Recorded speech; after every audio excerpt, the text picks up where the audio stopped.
1000 শহীদের হত্যার বিচারের জন্য লড়তে চাই।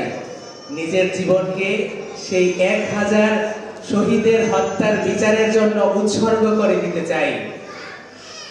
আপনারা এখানে যারা আছেন, মাননীয় উপদেষ্টারা এবং শহীদ পরিবারের যে মায়েরা আছেন, আমি অসুস্থ শরীর নিয়েও আজকে এসেছি যে আমার 100 মা আসবে, তাদেরকে দেখতে যাব, এর জন্য আমি এসেছি। তো আপনারা জানেন যে এই যে বলে দ্বিতীয় স্বাধীনতা আমরা অর্জন করেছি, এই দ্বিতীয় স্বাধীনতাটাকে আমাদের ধরে রাখতে হবে। কিন্তু যাদের বিনিময়ে আমরা দ্বিতীয় স্বাধীনতাটা অর্জন করতে পারলাম, তাদের বিচারের কথাটা কিন্তু আমাদের সবার আগে ভাবতে হবে। তাদের বিচারের জন্য আমাদেরকে সবার আগে নজর দিতে হবে। আমরা যেই পুলিশ প্রশাসন আছে, সমস্ত প্রশাসনের বিপক্ষে না। গুটি কয়েক যেই পুলিশ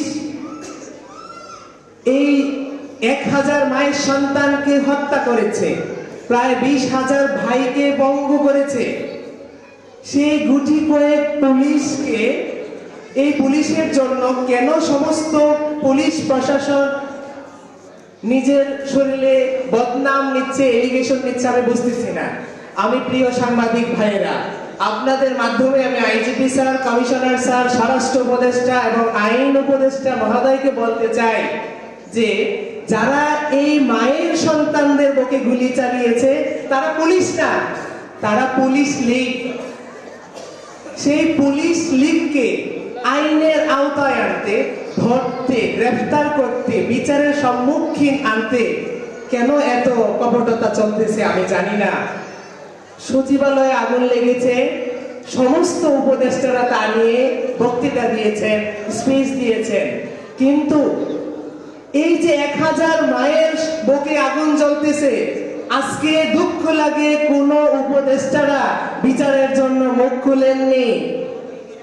আপনাদের কাছে অনুরোধ জানাই, আপনারা এই 1000 শহীদের রক্তের উপরে পা দিয়ে আজকে ক্ষমতায় গিয়েছেন। আপনারা আমাদের আশ্বাস, বিশ্বাস, ভরসা, আপনাদেরকে আমরা অন্ধের মতো বিশ্বাস করি। মাননীয় উপদেষ্টারা, আপনারা আমাদেরই প্রতিনিধি। আপনারা থাকতে এই মায়েরা বা আমরা কেন বিচারের জন্য আজকে দরজায় দরজায় ভিক্ষা করতে হবে? আপনাদের কাছে প্রশ্ন।